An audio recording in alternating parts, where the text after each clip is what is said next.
স্বামী আর স্ত্রী কথা বলতেছে, মনের আলাপ করে, মধুর আলাপ।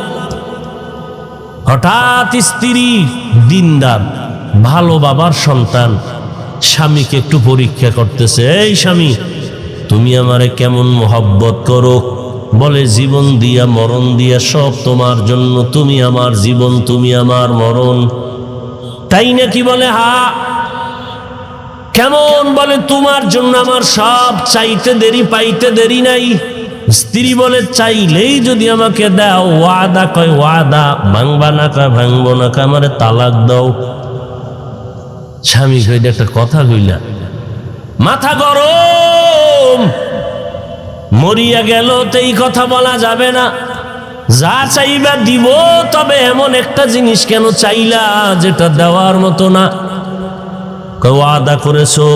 দুইজনে তর্ক বিতর্ক, সমাধানের জন্য পয়গম্বরের দরবারে রওনা। রাস্তার মাঝখানে গিয়া স্বামী বেচারা রাস্তায় পড়িয়া গিয়া পাও ভেঙ্গে গেল। বাঁচাও বাঁচাও বলে কান্নার আওয়াজ। স্ত্রী হাত ধরে কয়, নবীর দরবারে যাওয়ার দরকার নাই, বাসায় চলো। দইরা নিয়া বাসায় ঈশা কয়, স্বামী আমারে মাফ করে দাও, আমি যে তালাকের আওয়াজ দিছিলাম উড্ড করে নিলাম, আর আমি এই কথা বলবো না। স্বামী ডাক দিয়া কয়, বিবি কেন তুমি তালাক চাইলা, আবার উড্ড করে নিলা বলো? এবার স্ত্রী বলে, তুমি নবীর হাদিস শুনাইছো, মদিনার নবী বলছেন আল্লাহ যারে বেশি ভালোবাসবেন তারে মুসিবত দিয়ে পরীক্ষা নিবেন। তোমার ঘরে সংসার করতে আসলাম, আজ পর্যন্ত তোমার ঘরে কোনো কান্না নাই, কোনো আফসোস নাই, কোনো মুসিবত দেখি না।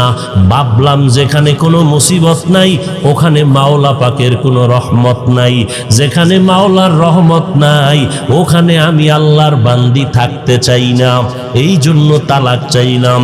কিন্তু রাস্তার মাঝে যাওয়ার পর পাওটা ভেঙ্গে যখন তুমি কান্না শুরু করেছো, আফসোস যখন শুরু হয়ে গেল, তোমার উপরে মুসিবত চলে আসলো। মুসিবত যেহেতু আছে, মাওলা পাকের রহমত আছে, মাওলার রহমত যেখানে আছে আমিও সেখানে আছি। কাদের কুদরত দারি বার কামাল, আন্তা রব্বি আন্তা হাসবি জুল জালাল, তুহি কাদের জলিলুল্লাহ জাহাদার, বহর হালে তুহি মেরা নেগাহদার। এরে পর্দার আড়ালের আম্মা জানেরা, ও বৃদ্ধ বাবাজি, ও যুবক, 12টা মাস পায়ে ধরে ধরে ধরে ধরে বিনয়ের সাথে নরম নরম ভাষা দিয়া বয়ান করি। 12 মাস কিসের রৌদ্র, কিসের বৃষ্টি, মানুষ শীতের টাইম ছাড়া বয়ান শুনতো না। আর এখন দিন নাই রাত নাই, ফজরের পরে, জহুরের পরে, আসরের পরে, মাগরিবের পরে আমি যদি মানুষের দাবি অনুযায়ী খালি কলম দিয়া ডায়েরি করতে থাকি, মনে হয় পুরা জিন্দেগিটাই সারা দিন রাত্র শুধু বয়ানের উপরেই থাকতে হবে। ফজরের পরে কয় হুজুর রাজি, ফজরের পরে দিল রাজি, রাত্র 3টায় রাজি, জহুরের পরে দিবেন রাজি, একটু সময় দিলেই হবে, আইসা 2-10 মিনিট একটু দোয়া করে দিবেন, তাতেই খুশি। ও আল্লাহর বান্দারা, এত বয়ান করার পরও কেন তুমি আল্লাহর হুকুম মানতে চাও না? অথচ তুমিও মুসলমান, আমিও মুসলমান, তোমার আল্লাহ আমার আল্লাহ এক, তোমার নবী আমার নবী এক, তোমার কাবা আমার কাবা এক, তোমার কোরআন আমার কোরআন এক, তোমার ধর্ম আমার ধর্ম এক, তোমার আল্লাহ আমার আল্লাহ এক। দুনিয়াতে তুমি আমি আসছি তাও এক, শুধু কুমিল্লাওয়ালারা লঙ্গি ভরে জমিনে আসছে। কি লঙ্গি ভরে আসছেন? আপনি যেইভাবে আসছেন আমরাও সেইভাবে আসছি। এরে যুবক, ভালো করে বুঝো, আল্লাহ কুকুর শুকর গরু ছাগলের আল্লাহ জ্ঞান দেয় নাই ভালো মন্দ যাচাই করার। আল্লাহ শুধু মানুষকে আকল দিছেন ভালো মন্দ যাচাই করার জন্য। একটু বিবেক দিয়া চিন্তা করো, একই ধর্মের মানুষ আমরা, আসছি দুনিয়াতে এক, বিদায় বেলাও চাও হবে এক। আজকে আমি বক্তা তুমি শ্রোতা, আমি ডাক্তার তুমি রোগী, আমি ইমাম তুমি মুক্তাদি, যতই ভেদাভেদ দেখাও না কেন মরণকালে সবার তিনটা সাদা কাফন হবে, সব এক। কাফনের মধ্যে যখন ঢুকবি ওই সময় টের ভাবি মাস্তানি করার মজাটা কেমন। কে মাওলানা, কে মুফতি, কে আলেম, কে মূর্খ, কে ইমাম, কে মুক্তাদি, কাফনে ঢুকলে কোনো আর ভেদাভেদ নাই, লেখা থাকবে তিনটা সাদা কাফন। কবরের সাইজও হবে এক, মাটি দিয়া পাড়াইয়া বিদায় হওয়ার পরে দুইজন ফেরেশতা সবার কবরে আসবে তিনটা প্রশ্ন করার জন্য। তুমি হুজুর না আলেম না মূর্খ, তুমি কোন ধর্মের মানুষ জানার দরকার নাই, তুমি কয় টাকার মালিক জানার দরকার নাই। পিসাবকেও যেই প্রশ্ন, মুরিদেরও সেই একই প্রশ্ন, আলেমের যেই প্রশ্ন, আওয়ামদেরও সে একই প্রশ্ন। তিনটা প্রশ্ন সবার বেলায় এক। রবের পরিচয় দাও, ধর্মের পরিচয় দাও, রহমাতুল্লিল আলামিনের পরিচয়টা দাও। মদিনার নবী বলেন এই প্রশ্নের জবাব যারা দিতে পারবে তাদের কবর হবে রওজাতুম মির রিয়াজিল জান্নাহ আও হুফরাতুম মিন হুফারিন নার। যারা জবাব দিতে পারবে না তাদের কবর হবে জাহান্নামের টুকরা। ও আল্লাহর বান্দারা, হিন্দুদের ধর্ম আলাদা, আদর্শ আলাদা, খ্রিস্টানদের ধর্ম আলাদা, আদর্শ আলাদা, ইহুদিদের ধর্ম আলাদা, আদর্শ আলাদা। তুমি আমি মুসলমান, তোমার ধর্ম আমার ধর্ম এক, আদর্শ তো হবে এক, পোশাক সবার হবে এক। তুমি এক পোশাক পরো, আমি আর এক পোশাক পরি, এরকম ভিন্ন কেন? ও মুসলমান নবীর আশেকের দল, আজকে যদি পাও দইরা দইরা এই রকম বয়ান যদি 6টা মাস ডেলি 1 ঘন্টা হিন্দুদের মন্দিরে গিয়া করতাম, আমার অন্তর বলে ওরা সব মদিনাওয়ালার আশেক হয়ে যাইত। খ্রিস্টানদের গির্জায় গিয়া যদি দৈনিক 1 ঘন্টা পাও দইরা দইরা বয়ান করতাম, মনে হয় সবাই মদিনার আশেক হয়ে যাইত। অথচ তোমাদের তাবলিগওয়ালারা বয়ান করে, পীর সাহেবরা বয়ান করে, জুমার দিন খতিব সাহেবরা বয়ান করে, আমরা 12টা মাস পাও দইরা দইরা বয়ান করি। বয়ান করে তো এই কথা বলি না, গায়ের জোরে চাপ দিয়া বলি না। তাবলিগ না করলে গুনাহ হবে, একবারও বলি না। কওমি মাদ্রাসায় না পড়লে গুনাহ হবে, একবারও বলি না। পাঁচকল্লি টুপি মাথায় না দিলে গুনাহ হবে, একবারও বলি না। চরমনাই না গেলে গুনাহ হবে, একবারও বলি না। এরে বাবা, উজানি না গেলে গুনাহ হবে, একবারও বলি নাই। স্কুলে পড়লে গুনাহ হবে, একবারও বলি নাই। বরং কি বলি, বলি সব বয়ানের কথা দুইটা, গোলামি যতদিন বেঁচে থাকবা করবা আমার আল্লাহর, যতদিন দুনিয়ায় বেঁচে থাকবা আদর্শ মানবা মদিনাওয়ালা নবীর। এই দুইটা কথাই তো তোমার অন্তরে ঢুকাইতে চাই। স্কুলে বড় বাধা নাই, কলেজে বড় বাধা নাই, বিশ্ববিদ্যালয়ে যাও বাধা নাই, চাকরি করো বাধা নাই, ইংরেজি বড় বাধা নাই, ইতিহাস বড় বাধা নাই, ডাক্তারি বড় কোনো নিষেধ নাই, ইঞ্জিনিয়ারিং বড় নিষেধ নাই, যে লাইনে থাকো কোনো বাধা নাই। ইসলাম তোমাকে নিষেধ করে নাই, আল্লাহ কয় নাই পাগড়ি মাথায় দিয়া সারাদিন তসবিহ টান, ব্যবসা বাণিজ্য করবি না। ইসলাম এমনটা বলে নাই। ব্যবসা করো বাধা নাই, চাকরি করো বাধা নাই, চাকরি করাও মুসলমানের কাজ, ব্যবসা করো এটাও ইসলামের নিদর্শন। আমার নবীও ব্যবসা করেছেন, আমার নবীও চাকরি করেছেন, সাহাবায়ে কেরাম ব্যবসা করেছেন, সাহাবায়ে কেরাম চাকরিও করেছেন। ও আল্লাহর বান্দারা, যেই লাইনে থাকো থাকো, কোনো বাধা নাই, তবে আল্লাহর গোলামিটা করো। 5 ওয়াক্ত নামাজ ঠিক মতো আদায় করো, মা বাবার দোয়া নিয়ে চলবা, ওলামায়ে কেরামের পরামর্শ নিয়ে সামনে আগাইবা। দেশের বিরুদ্ধে, জাতির বিরুদ্ধে কোনো ষড়যন্ত্র করবা না, মা বাবার সাথে বেয়াদবি করবা না। কারণ মা বাবার চোখের পানি আর দোয়া ছাড়া এই চেয়ারে বসতে পারি নাই। মা বাবার চোখের পানি আর দোয়া ছাড়া, এ যুবক, পরীক্ষায় ভালো নাম্বার পাও নাই, মা বাবার দোয়া চোখের পানি ছাড়া তুমি গাড়ির মালিক হতে পারো নাই। মা বাবার চোখের পানি আর দোয়া ছাড়া বাড়ির মালিক হতে পারো নাই। মা বাবার দোয়া আর চোখের পানি ছাড়া সম্মানের চেয়ার পাও নাই। ওই মা বাবারে কষ্ট দিয়া গাইতে পারবা না। ও আল্লাহর বান্দারা, তোমার ডানে বামে তাকায় দেখো, মনে মনে ধোঁকা আসতে পারে। আমি দুনিয়ার লাইনে চলি, কেমনে নবীর তরিকা মানিয়া চলবো? একটু নজর করিয়া ডানে বামে তাকাও, নজর করে দেখো তোমার আমার মতো যুবক জীবনে মাদ্রাসায় পড়ে নাই, জেনারেল লাইনে থাকিয়াও দেখো 5 ওয়াক্ত নামাজ পড়ে, স্কুলে পড়ে, কলেজে পড়ে। তুমি নিজেই জবাব দাও, আছে না নাই?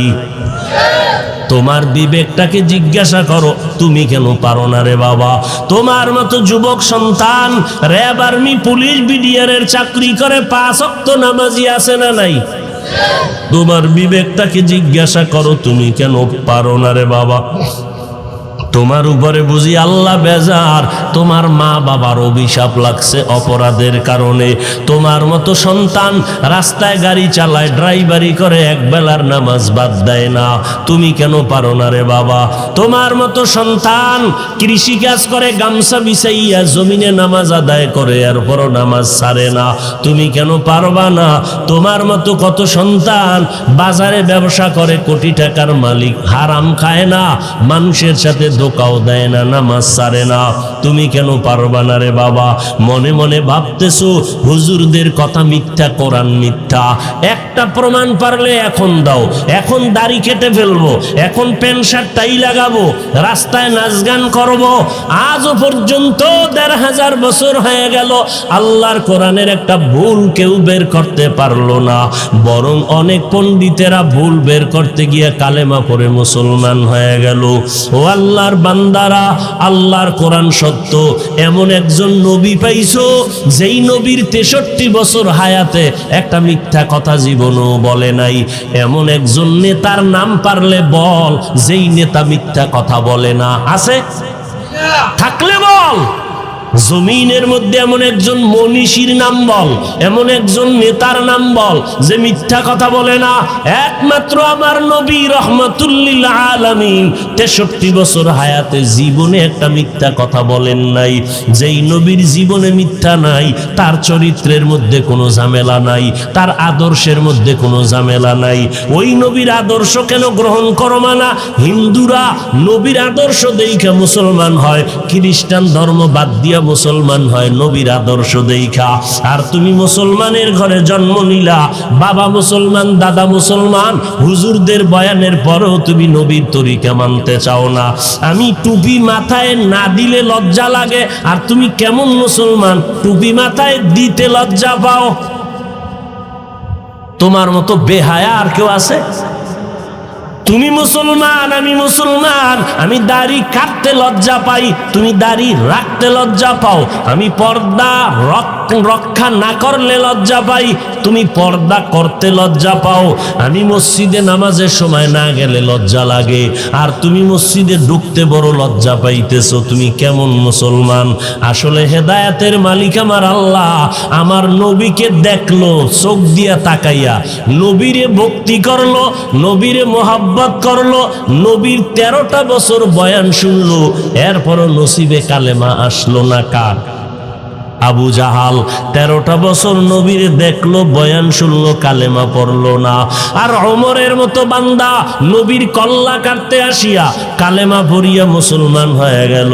এরে নবীর উম্মতের দল, যেই নবী ওমরের জন্য দোয়া করে বলছেন, লাউ কানা বাদি নবিয়্যুন লাকানা ওমর, আমি মুহাম্মদের পরে আল্লাহ যদি আর কাউকে নবী বানাইতেন, ওমরের আমার পরে নবী আল্লাহ বানাইতেন।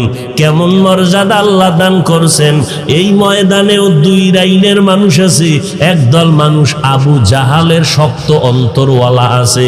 হাজারো বয়ানে দিল নরম হবে না, কান্না আসবে না, চোখে পানিও আসবে না, তওবা নসিব হবে না।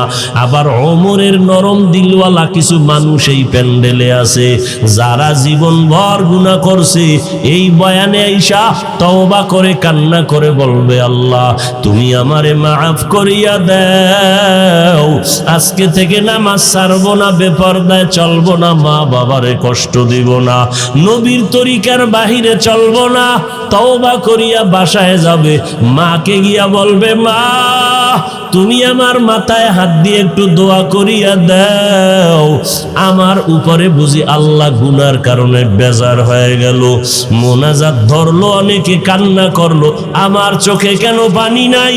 গুনার কারণে দিলটা পাথর হয়ে গেছে, এ কারণে চোখে পানি আসে না। ও মা, তুমি আমার জন্য দোয়া করো। কোন মা যদি সন্তানের মাথায় হাত বুলাইয়া দোয়া করে, আর সে আজিমে তাড়াতাড়ি চলিয়া যাবে। ও যুবকেরা, ও বৃদ্ধ বাবাজিরা, এখনো কি তওবা করবা না?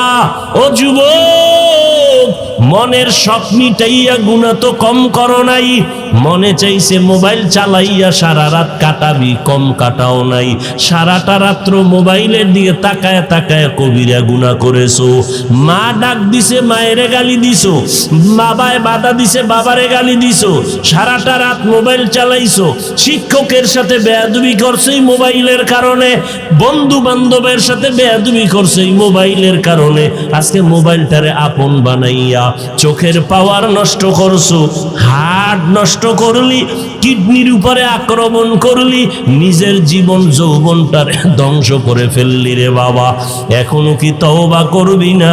আল্লাহর কাছে মনে মনে তওবা করো রে বাবা। মনে মনে আল্লাহকে বলো, আল্লাহ, আমার মতো গুনাহগার এই ময়দানে কেউ নাই, আজকে থেকে তওবার নিয়ত করে ফেললাম। ও পর্দার আড়ালের মা বোনেরা, আপনাদের আল্লাহ সন্তান দান করেছেন, সন্তানগুলো আদর্শওয়ালা বানায় যান।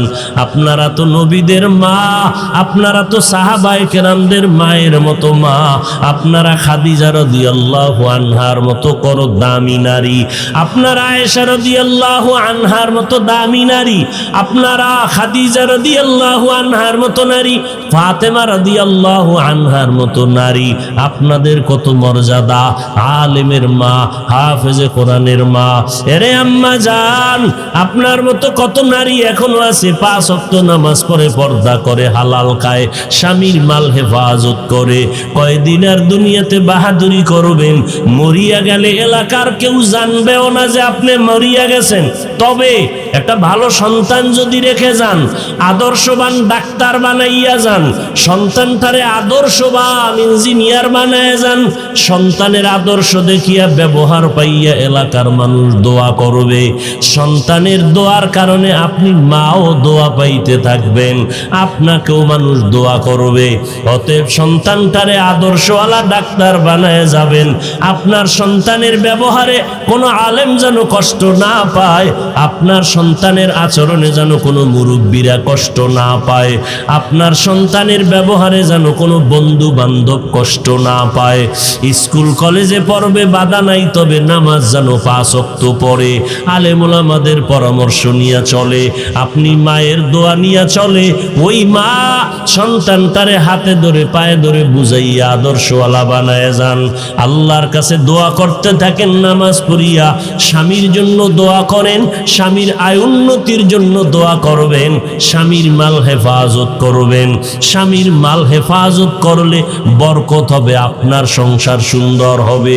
আর যদি সম্পদ স্বামীর অগোচরে নষ্ট করেন, বরকত নষ্ট হয়ে যাবে, আপনাকেই শেষ ফল কান্না করতে হবে। অতএব আল্লাহর কাছে এখনো সময় আছে, পিছনের গুনাহ থেকে তওবা করেন। ও যুবকেরা, আল্লাহর কাছে তওবা করো। ও আল্লাহ, আজকে থেকে নামাজ ছাড়বো না, বেপরদায় চলবো না, মা বাবাকে কষ্ট দিব না, ওলামায়ে কেরামের বিরোধিতা করব না, নবীর তরিকার বাহিরে চলবো না। তওবা করার মতো যদি কারো নিয়ত হয়, অন্তরে যদি মুনাফিকি দুর্বলতা না থাকে, খাঁটি তওবার নিয়ত যাদের আছে, তারা দুটো হাত আমার আল্লাহকে দেখায়া দেন। আয় আল্লাহ, রাতের গভীরে তুমি আল্লাহকে ডাকবা। আল্লাহ বলেন, লাব্বাইকা ইয়া আবদি। 1 সেকেন্ডের জন্য দরওয়াজা বন্ধ নাই। সমুদ্রের মাঝে গিয়া যদি ডাক দাও, ইয়া রব, আমার আল্লাহ সেখানেও জবাব দিবেন, লাব্বাইকা ইয়া আবদি। আমার আল্লাহকে মহিলারাও ডাকলে জবাব দিবেন, পুরুষেরাও ডাকবে জবাব। এমন কি কোনো বিধর্মীয় যদি আল্লাহকে ডাকেন, আল্লাহ জবাব দেন। এক আল্লাহর বান্দা মূর্তি পূজা করে, একটা মূর্তি সামনে নিয়ে সনম সনম সনম বলে জিকির করে। হঠাৎ তার অজান্তে জবান থেকে সনম শব্দ বের হওয়ার পরিবর্তে বের হয়ে গেল সমাদ, আল্লাহুস সমাদ। এত বছর যে সনম সনম বলে ডাকছে, কোনো আওয়াজ নাই। আজ সমাদ শব্দ যখন বের হয়ে গেল, সাথে সাথে গাইবি আওয়াজ, লাব্বাইকা ইয়া আবদি। আল্লাহর বান্দা বলেন, এত বছর আমি সনম সনম বলে ডাকলাম, কোনো জবাব নাই। আজ আমার জবান থেকে সমাদ শব্দ বের হলো, জবাব আসলো, কে আপনি? আবার জবাব আসলো, আনা রব্বুক, আমি তোমার রব। আমি অপেক্ষায় ছিলাম কখন তুমি আমাকে রব বলে ডাকবা, আল্লাহ বলে ডাকবা, আমার দরজায় ফিরে আসবা। কারণ তোমাকে কথা বলার শক্তি তোমার মা বাবা কেউ দেয় নাই, আমি আল্লাহ তোমাকে কথা বলার শক্তি দিলাম। দুনিয়াতে আমি আল্লাহ তোমাকে যখন পাঠিয়েছি, তুমি দাঁড়াইতেও পারো না, কথা বলতেও পারো না। তুমি দুনিয়াতে আসার পরে তোমার একটাই পুঁজি, কান্নার আওয়াজ। আর তোমার কান্নার আওয়াজ দিয়া কখন কি তোমার প্রয়োজন, এই প্রয়োজনটা তোমার বাবাও বুঝে না, একমাত্র তোমার মা বুঝে। বুঝে সব আয়োজন করেছে। তুমি কান্না করেছো, বুঝাইতে চেয়েছো তোমার বড় ক্ষুধা লাগছে, মা তোমার কান্নার ভাষা বুঝে খানার আয়োজন করেছেন। তুমি কান্না করেছো, মা ছাড়া বাবা পর্যন্ত বুঝে নাই। বাবায় বলে, বাচ্চা কাঁদে কেন, খানা দেও। মা বলে, 5 মিনিট আগে খানা দিয়েছি, আবার কেন খানা দিব? বাবায় বলে, তো কান্না করে কেন? মা বলে, এই কান্নাটা তার ঘুমের আগের কান্না, খানার কান্না না। ঘুম যাবে বিদায় বাচ্চা এখন কান্না করে। আল্লাহ বলেন, আমি আল্লাহ তোরে দুনিয়াতে পাঠানোর পর একটা মা বাবাও কোনোদিন আমাকে বলে নাই কথা বলার শক্তি দাও। কোনোদিন তোর মা বাবা বলে নাই আমার সন্তানের দাঁত নাই, দাঁত দাও। হাঁটতে পারে না, হাঁটার শক্তি দাও। যখন যেটার প্রয়োজন আমি আল্লাহ চাওয়ার আগে সব ব্যবস্থা করে দিয়েছি।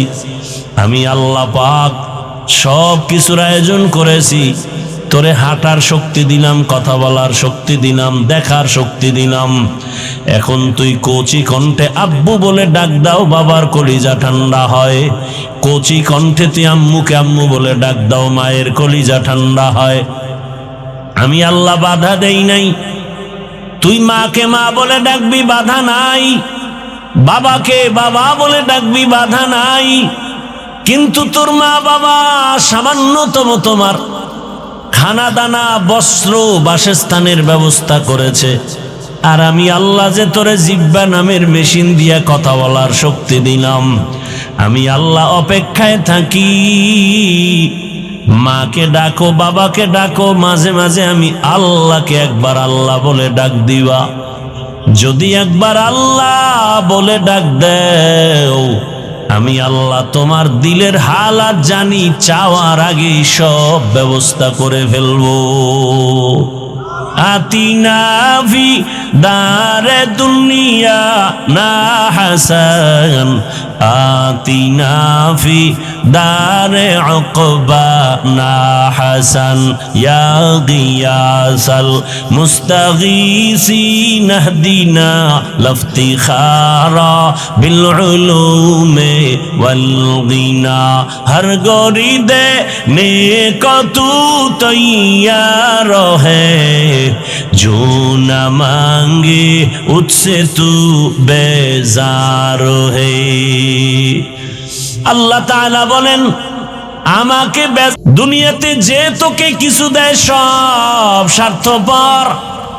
তাকায়া দেখ, স্বার্থে আঘাত লাগার কারণে মা সন্তানকে মেরে ফেলেছে। আবার সন্তান মায়ের গায়ে হাত তুলে স্বার্থের কারণে। আর আমি আল্লাহ কেমন দয়ার মালিক।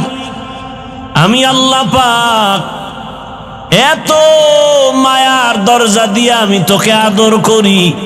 আমি যদি সামান্যতম স্বার্থপর হইতাম, আমার দেওয়া পানি, আমার দেয়া সূর্যের আলো, চাঁদের আলো, আমার দেয়া জমিনের ফসল, গাছের ফল, নদীর মাছ খাও, আবার আমার দেওয়া নেয়ামত ভোগ করিয়া আমার হুকুম মতো নামাজে যাও না। ফজরে তোরে ডাক দিলাম, আয় মসজিদে গিয়া হাজিরা দাও, মসজিদের হাজিরায় তোমাকে পাওয়া যায় নাই, আমি আল্লাহ বেজার না। আবার তোমাকে জোহরের হাজিরায় ডাক দেওয়া হলো মুয়াজ্জিনের দ্বারা, জোহরের হাজিরায় যাও নাই, আমি আল্লাহ তোমাকে আবার আসরে ডাক দেওয়ার ব্যবস্থা করলাম, আমি রাগ করি নাই। যদি আসরও আসতে পারো, ফজর জোহরের সব গুনাহ মাফ করে দিব। বান্দা আসরও আসো নাই, আমি আল্লাহ রাগ না করে আবার মাগরিবে ডাকার আয়োজন করলাম। আসো নাই, এশায় ডাকলাম, সেখানেও হাজিরা দাও নাই। মুয়াজ্জিনের মাধ্যমে ডাকার পর, আলেম ওলামার ডাকার পরেও আসো নাই। এবার আমি আল্লাহ কেমন দয়ার মালিক, আমি আল্লাহ নিজে রেডি হয়ে গেলাম, আমি নিজেই তোমাকে ডাকার জন্য হাজির হব। আমি আল্লাহ নিজেই ডাকার জন্য রেডি। অতিও গভীর হয় রজনী যখন, নীরবে প্রভুর নাম জপিও তখন। প্রভুর করুণা যদি পাইবারে চাও, গভীর রাতে উঠে প্রভুর গুণগান গাও। আল্লাহ তাআলা প্রতিদিন রাতের শেষ ভাগে ডাকতে আসেন। প্রথম আসমানে এসে ডাকেন, আলা মিন মুস্তাগফিরিন ফাগফির আলাহ। কে গুনাহ করেছো? পাহাড় পরিমাণ গুনাহ করেছো, 20, 30, 40, 50 বছরে। আমি রব ডাকতে আসছি, ক্ষমার দরজা খুলে ডাকতেছি। হাতের গুনাহ, চোখের গুনাহ, জবানের গুনাহ, অন্তরের গুনাহ। একবার যদি বিনয়ের সাথে চোখের পানি ছেড়ে ডাক দিয়া বলো, ইয়া রব্বি গফিরলি, ও রব আমাকে দয়া করে মাফ করে দেন। আল্লাহ বলেন, তোর গুনাহ করিয়া পাহাড় বানাইতে লাগছে 50 বছর, আর আমি তোকে ক্ষমা করতে 1 সেকেন্ডেরও সময় লাগবে না। আমি আল্লাহ পাক তোকে ক্ষমার জন্য ডাকতেছি, ওঠ। গভীর রজনীতে জমিনের সব নীরব, গাছের পাখিরা ঘুমায়, নদীর মাছ ঘুমায়, সব প্রাণীরা ঘুমায়। এই সময় আমি ডাকতেছি, জবাব দাও। ওযু বানায় যদি একবার সেজদায় গিয়া কান্না করো, ক্ষমা চাও, আমি আল্লাহ তোমার জীবনের সব গুনাহ ক্ষমা করব। কারণ আমি চাই না কেউ জাহান্নামের দরজা দিয়া ঢুকবা। কারণ আমি আল্লাহ জানি জাহান্নাম কত ভয়ঙ্কর, আর তুমি বান্দা কতই দুর্বল। ওয়া খুলিকাল ইনসানু যায়ীফা, আমি মানুষ বড় দুর্বল করে সৃষ্টি করেছি। আমি আল্লাহ চাই না আমার মোহাব্বতের বান্দা জাহান্নামে যাবে। আমি আল্লাহর জন্য ক্ষমার দরজা খুলে বারবার ডাকতেছি। আমি আল্লাহ যদি স্বার্থপর হইতাম, যারা আমার দেয়া নিয়ামত ভোগ করি আমার হুকুম মানো না, নামাজ রোজা করো না, দাড়ি ওসার রাখো না, আমি আল্লাহ ঘুমের মধ্যে তোকে এমন ঘুম পাড়ায় দিতাম আর সজাগ হতে পারতি না। আমি আল্লাহ চাই না তুমি গুনাহ নিয়ে আমার আদালতে আসবা। আমি আল্লাহ বারবার তওবার দরজা দিয়া ডাকি, বান্দা পেছনের গুনাহ থেকে ক্ষমা চাইয়া নতুন ভাবে তওবা করে ইবাদতের ময়দানে দাঁড়ায় যাও, আমলের ময়দানে আগায় যাও। আর তওবা করো, নামাজ ছাড়বা না, বেপরদায় চলবা না, আল্লাহর হুকুমের বাহিরে চলবা না। তওবা করে যদি আর আল্লাহর রহমতের দরজায় যদি দাঁড়াইতে পারো, আমি আল্লাহ তোমার জীবনের সব গুনাহ মাফ করে দিব। আল্লাহ বলেন, আমি আল্লাহ তো তোমার খানার আয়োজন করেছি, তোমার ঘুমের আয়োজন করেছি, তোমার চলাফেরার আয়োজন করেছি। ও বান্দা, আমি আল্লাহ তোমার যা প্রয়োজন ব্যবস্থা করে দিলাম। দুনিয়াতে চলার জন্য আলোর প্রয়োজন, সূর্য আর চাঁদ দিয়ে আলোর ব্যবস্থা করে দিলাম। দুনিয়াতে চলার জন্য তোমার খানার প্রয়োজন, আমি আল্লাহ মোহাব্বত করে ভালো খানার আয়োজন করে দিলাম।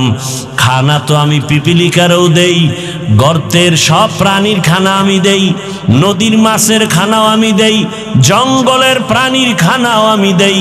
কিন্তু বান্দা তোমার খানাটা আলাদা পিওর করে বানিয়েছি। বান্দা তুমি ভাত খাও, চালটা আমি কাভার করে দিলাম, রুটি খাও, গমটাও কাভারে আটকায় দিলাম, যাতে তোমার কোনো দূষিত কিছু বাহির থেকে প্রবেশ করার সুযোগ না পায়। স্বচ্ছ পানির প্রয়োজন, পানি দিলাম, ময়লা ধুয়ে নাও। তোমার চাল আর রুটি রেডি, এখন খাওয়ার জন্য তোমার প্রয়োজন সবজি তরকারি, আমি আল্লাহ কুদরতের দ্বারা তরকারির আয়োজন করে দিলাম। তরকারিও রেডি, পাকানোর জন্য মশলা দরকার, আমি আল্লাহ কুদরতের দ্বারা তোমার মশলারও ব্যবস্থা করলাম। পেঁয়াজ রসুন সব নিয়ামত আল্লাহ দান করেছেন, কোনো দুনিয়াওয়ালারা দান করে নাই। আল্লাহ বলেন, বান্দা তোমার শরীরকে তাজা রাখার জন্য সব ব্যবস্থা করলাম। তরকারি ভালো লাগে না, মাছ খাবা, মাছ কত ধরনের মাছ দিয়ে দিলাম, খাও, কাবারে আটকায় দিলাম যেন ময়লা তোমার ভেতরে না যায়। গোশত খাইবা, হাজারো ধরনের হালাল পন্থায় গোশতের আয়োজন করলাম। এত কিছু দিয়া আমি আল্লাহ তোমার থেকে কোনো টাকা চাই না, পয়সা চাই না। আমি চাই তুমি ব্যবসা করো, তুমি চাকরি করো, লেখাপড়া করো, সবগুলোকে তুমি ইবাদত বানায় করো। নবীর তরিকায় যদি করতে পারো, তোমার ব্যবসাটাও ইবাদত হবে। নবীর আদর্শ মেনে যদি ঘুমাইতে পারো, ঘুমটাও ইবাদত হবে। নবীজির আদর্শ মেনে যদি খানা খাও, ইবাদতে পরিণত হয়ে যাবে। নবীজির আদর্শ মেনে তুমি চাকরি করো, ইবাদত হয়ে যাবে। আর আমি আল্লাহ ইবাদত করনেওয়ালাকে বিনা হিসাবে জান্নাত দিয়ে দিব।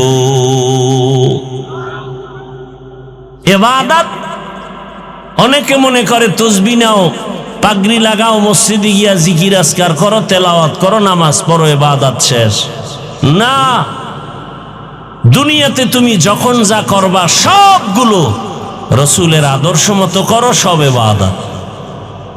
আল্লাহ পাক সে নিয়ম পদ্ধতি কোরআনে রসুলের মাধ্যমে হাদিসে দিয়েছেন। পরিবার কেমনে চালাইবা, নবীজি নিজে প্র্যাকটিক্যাল দেখায় গেছেন, থিওরিক্যাল পদ্ধতিও কোরআন হাদিসে দিয়েছেন। পরিবার, সমাজ, রাষ্ট্র, সব বিষয় ইসলামের দিক নির্দেশনা আছে না নাই? আছে। মাইনা নবীর আদর্শ মতো চললেই সব কিছু তার ইবাদতে পরিণত হয়ে যাবে। আল্লাহ আমাদের বুঝার, আমল করার তৌফিক দান করেন। আরো আস্তে করে বলি, বিশাল আয়োজন। ইমাম সমাজ এই আয়োজন করেন প্রতি বছর। আল্লাহ তাদের এই আয়োজনে বরকত দান করেন, সারা দেশে খেদমতের জন্য কবুল করেন। শেষ দোয়া করে এরপরে আপনারা যাবেন, এর আগে যাবেন না তো এর মধ্যে আপনাদের কাছে রুমাল বা ব্যাগ নিয়ে যাবে। এই খেদমতের জন্য আপনারা বিসমিল্লাহ বলে পকেটে হাত দিয়া 1000, 500, 100 যা পারি দান করলে হায়াত বাড়ে, মুসিবত দূর হয়। দান করলে রিজিকে বরকত বাড়ে, কবরওয়ালাদের আযাব মাফ হয়।